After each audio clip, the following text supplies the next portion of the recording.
Hi, this is Juliana Cooking with Six. Today we're going to show you how to make soup. You need corn, caldo de tomate, and soup.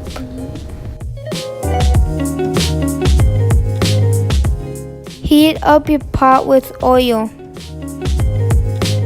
Once it's hot enough, add the soup.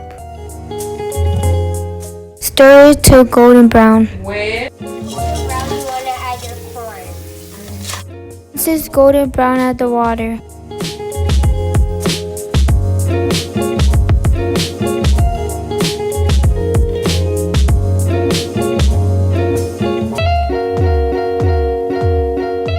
Now add your corn.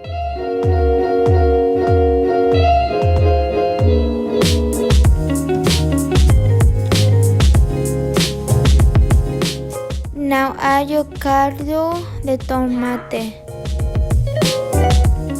Stir it and let it set for a little bit.